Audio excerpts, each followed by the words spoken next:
Hello folks, RV Shop and Chef here today, and shopping today is based on us needing to do an overhaul on this water heater. A few things wrong. Most specifically, we're not getting constant hot water. Not sure where the triggers are, what's causing the problem. I did notice that the electric heating element is almost perfectly inaccessible, but the propane we can work on. You might notice right now that among the problems we have here, our control board, you can see, is broken, and so what I'm simply going to do is replace the board. This is an 07 coach. It looks like the original board, and so I've gone with a dinosaur board. I'll show you what that is. It's an aftermarket board that'll fit this particular pin configuration. It also has an indicator light LED on it that tells you what status it's in. It also has a complete rain cover on the outside of the board. And so it's a little nicer setup than this one. So we're going to replace this with a dinosaur board. We've already replaced here. You can see this is our hot water pop-off valve, and it's off right now. And so I replaced that just because that one was actually broken. Then we're going to come in and replace the thermostat. I have a replacement for that, and the cutoff switch, which sits right next to it, the ECO. So those two things will go. This right here is your kind of burnout fuse for if this whole system overheats, it'll burn through this setup, or it'll melt and break that circuit. I'm not going to change that. I'll just check continuity on it. And then you have your igniter here. Here's your propane feed. All of this seems to be in good shape. The valve kicks on when propane comes through, so we don't have a problem there. It's really inconsistent hot water, kind of flashing hot and cold. One thing I did notice watching a few YouTubes on this is that my flame mix, I've adjusted this once, but it's very loud, and so it's got too much oxygen in it.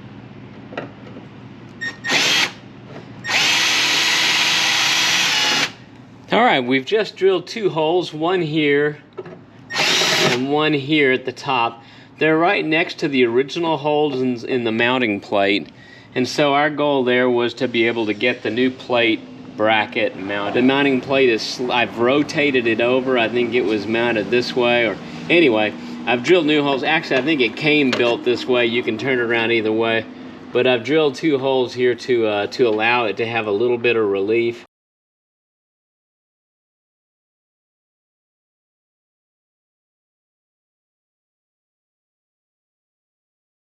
Now I've got the screw here in my hand, and so I'm going to run that through the hole.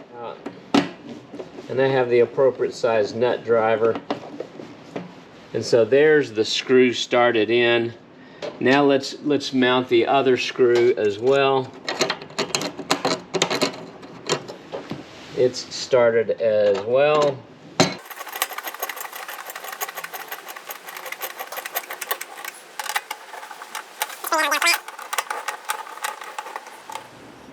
And guys, these are little sheet metal screws, and so I wouldn't go crazy putting, 100 foot-pounds of torque on them.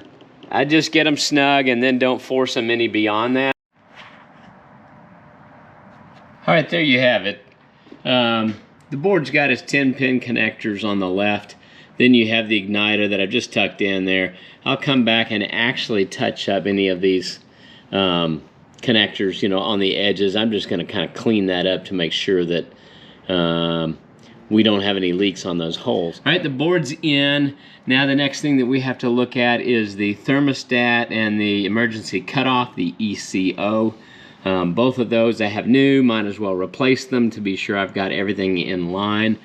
And then down here, your last piece for troubleshooting is often the igniter. You'll want to make sure that the igniter gap is 1/8 of an inch back up in there. Then I'd like to adjust this sleeve right here. The particular nut on that sleeve would set this air gap. So we have plenty of air here, so this probably is too far open. It's loud, and I did notice that when they're really loud that they're not particularly in the heat spot. So we'll need to take the yellow flame out of this a bit and by closing that air gap. Let's see if we can actually get the board to fire now. All right, we did see the board fire. We didn't have the red status on the circuit board. It's running full out.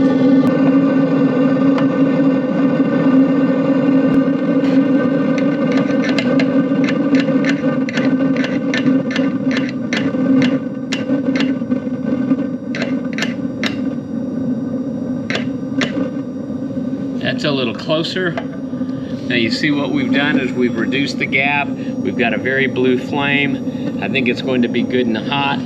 Here's our status, and so I'm going to go ahead and tighten that down. All right, I've shut off the water heater from the inside. The propane valve is shut. We know it stopped feeding propane. The igniter did its thing, so I don't have any concern there. The board did its thing. Yep, we'll probably look at replacing the thermostat and ECO.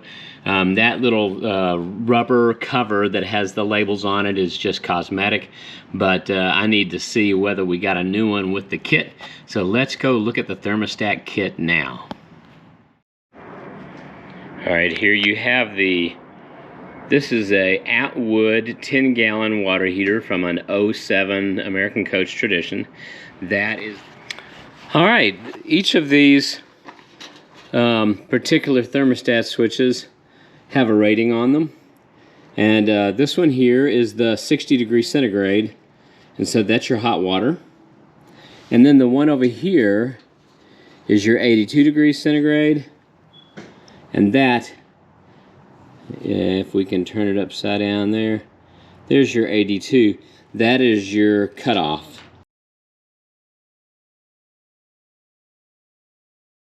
And then you have, of course, your little black rubber apron that's going to go on, and you need to then move your wires. So I'm going to go ahead and take photographs of the wires up there. Let's do that. Now, a quick comment. This is your thermal fuse here. It's just a little piece that can be held onto, and by the way, it was almost completely off that lug, and so that may have been part of our issue, sort of an intermittent operation. So that piece right there makes me suspicious. That plugs onto this flag connector here, and then you have a spade connector here, and it goes right onto that last terminal. So our first wire is the thermal cutoff. It's designed for overheat. If this propane system overheats, then it will actually overheat this thermal fuse, and it will break, and then you will have power cut off and shut down the system. Now the next one, you see that one shows brown. It looks like it writes and then brown. Well, that is actually, here it is, brown. So yep, that's correct. Brown goes on here coming from the thermal connector, and then up here you have brown going out through the harness and back into this plug. So brown for the thermal connector and brown here for the other thermostat connector. So I'm going to work that off. Look at that, the whole thing came loose. So yeah, some pretty suspect pieces here. See if I can get that off. I'm going to have to pull that off. And then on the next terminal, your ECO, the emergency cutoff, you've got a red. And... All right, let's pull that.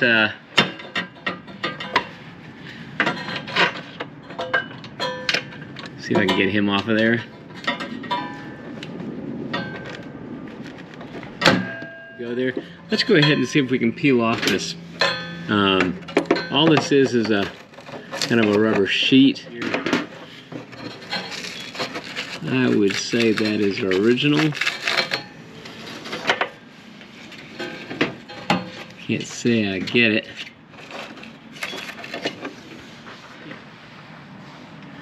All right, wanted you to see a small set of picks that I keep. I love these guys. You can see, let me just try and get them lined up against the wall over here. Got one that's a straight point, one that's an angled point, one that's kind of a smaller angle, and then a hook. And these things are great for all kinds of Amazon, I think, because where I found them for all kinds of tasks. And so let's use those to work. First of all, I'm going to bring out these tabs just a little bit. As you can see, the thermostat is sitting under a set of bent tabs, and then you have the ECO, the same situation.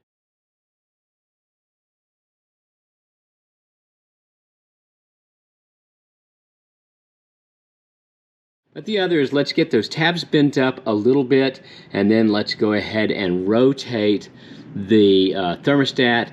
It has a gap in it right down here, and we ought to be able to bring it out on the sides of the tabs. All right. All right, I've been a little rough with this one. I've just rotated that around, as you can see there. Rotated him around and then brought it out from under the tab. The little plastic skirt around the top kind of got cracked. But he's out of there now, and if you look there, it's essentially right up against the wall of the housing. All right, here you're looking at the ECO and the thermostat.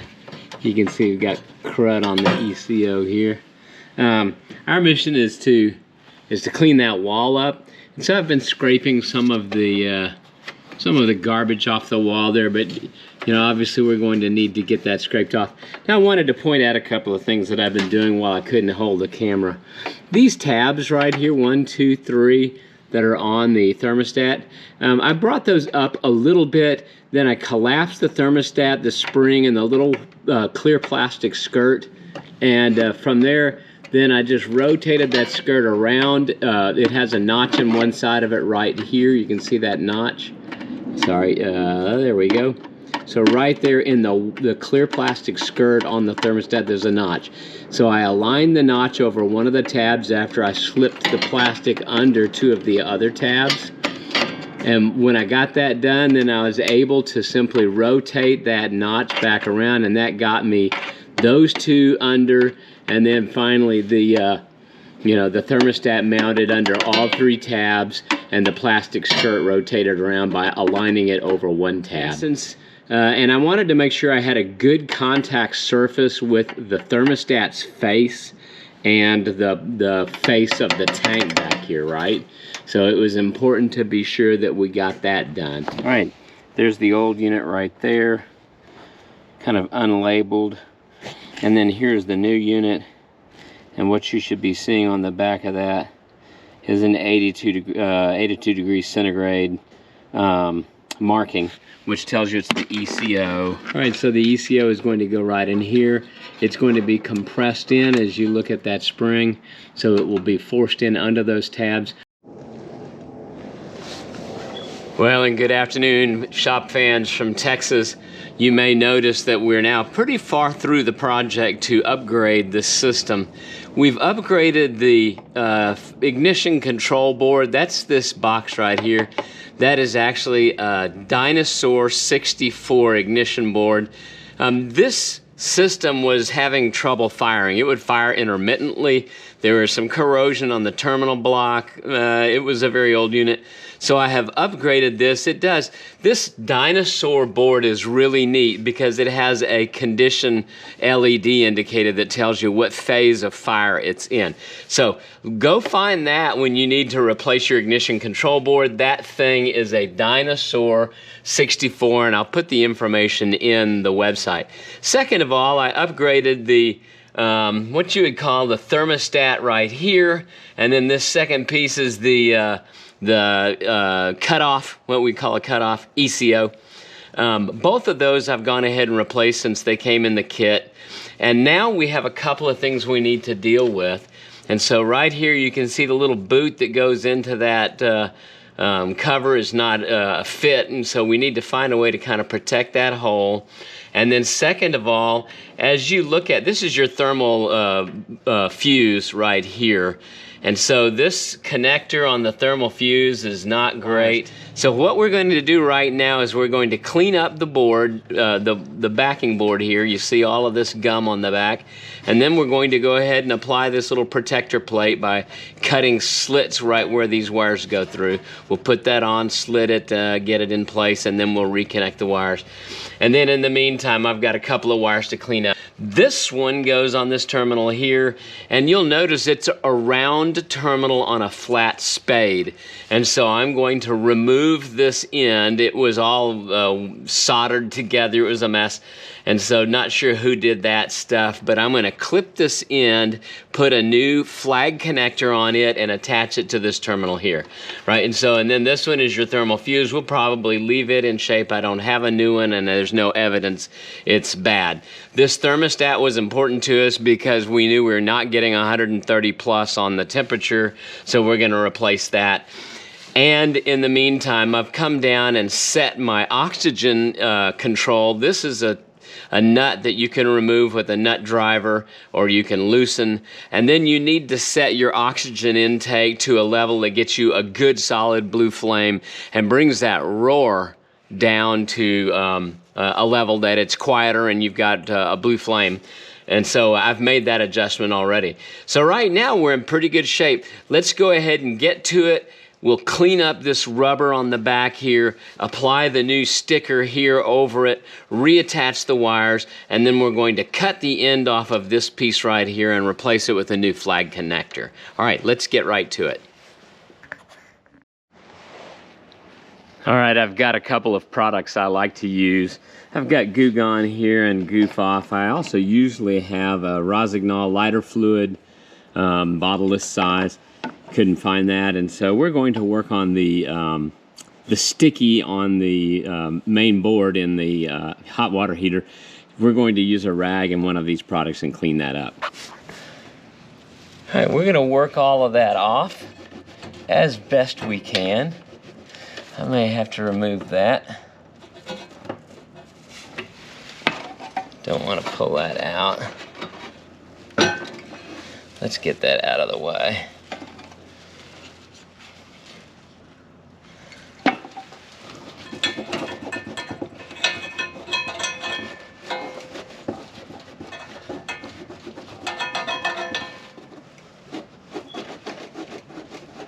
That's doing a good job of cleaning up that backboard. I think we're good there. We need to make sure that we have this plugged in as deep as it'll go. That looks good. All right, and is this one, yeah, good? They're both in good spring contact. You're looking at a few tools that I like to keep. I always keep a good soldering gun that I have handy in case I have to solder connections and shrink wrap them. If not that, then I'll probably use one of these sets of terminals. I keep a number of boxes of terminals bought off of Amazon, and so here you can see T-splicing wire connectors where you can tap into an existing wire.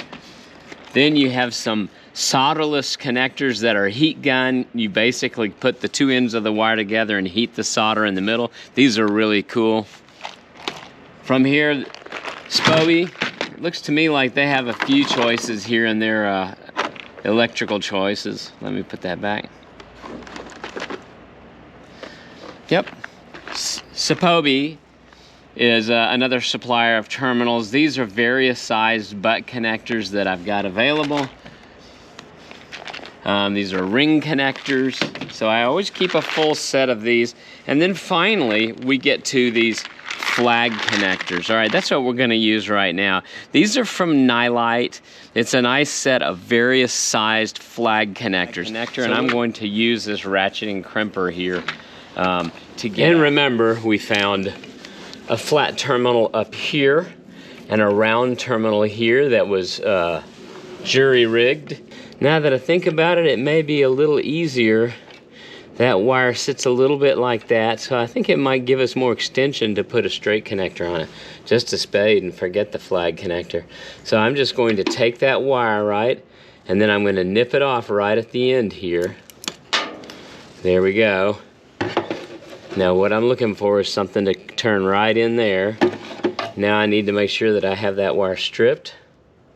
So we'll find our gauge. There he is.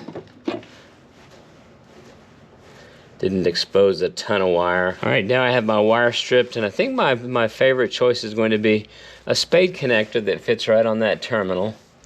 Let me remove this real quick. There we go. Now this spade connector will go right on here.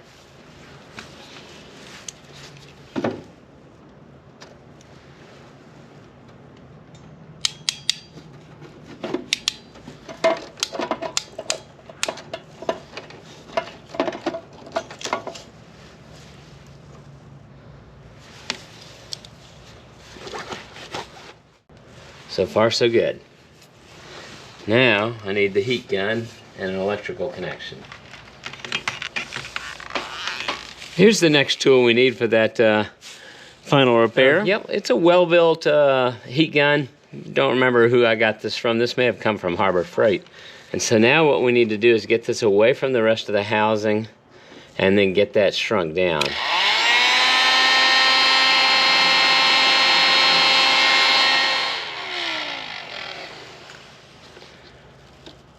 All right, I feel pretty good about that. All right. So now you see we've got our shrink wrapped connector. We crimped our wire on and then shrink wrapped the whole housing on. That looks nice and clean instead of that weird rickety setup that was on there that we need. So actually I need to put the sticker on now, so I'm going to have to take all those off. Pull that off. All right. Now everything's ready here. Let's go ahead and put the big sticker in on the back side of this. All right, so now to kind of keep all of that protected and covered up, here's your sticker, right? By the way, your hot water drain is a 15/16 socket. I keep that in the, I don't know if you can see that. I keep that in this casing because I don't use the 15/16 on much. So I went and bought this one socket and I use it right here. I'm just going to keep it in here along with my Teflon tape. And I've got some spare drain plugs. They all came in the drain plug bag. I bought a bag full of them. All right, so now where we want to go with this is we want this sticker up here nicely laid out on the, covering up this whole piece and protecting those thermostats and ECO. We're just going to want to install it just like that. And our goal. There it is. And basically, I'm going to work it up inside here, about there.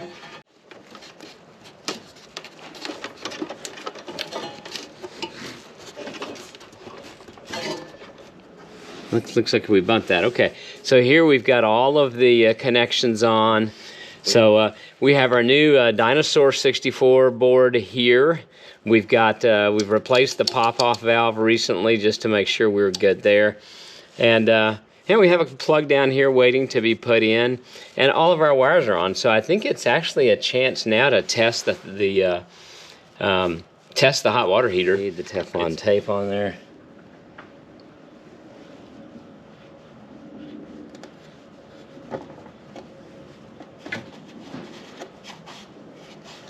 Shape. All right, so now let's recap what we've done. First, we've replaced that pop-off valve just to be sure it was damaged here. So that was a recent replacement. Then we had the ignition board not firing consistently, and so I've replaced the ignition board, but I didn't use an OEM board. I actually used this aftermarket board called a Dinosaur board. I have a little bit of a hole here that I'd like to close, and so I'm going to get some silicone if I've got it and close that. But yep, this board has a light on it that gives you status, and you can come back here and see what cycle your board is in based on the color of light. Down here, here's our igniter that goes in, and then once it gets the tube glowing, then it has a shut-off sensor inside the igniter that feeds back up as well. From there, we set the amount of oxygen in the mix. It's a little bit corroded there. But the goal was to get the oxygen a little less. It was roaring bright orange, and so we now brought it down to blue, and that's quite a small hole. But we're right at sea level. We're about 500 feet above sea level, so that's probably appropriate. The gas valve and shutoff system all worked fine. Now I've replaced the ECO, the emergency cutoff, here, and I've replaced the thermostat. This is the thing I thought was suspect. The ECO hadn't cut off, so we didn't have a problem. We put our sticker on after putting in both of those devices, and now we're ready to go.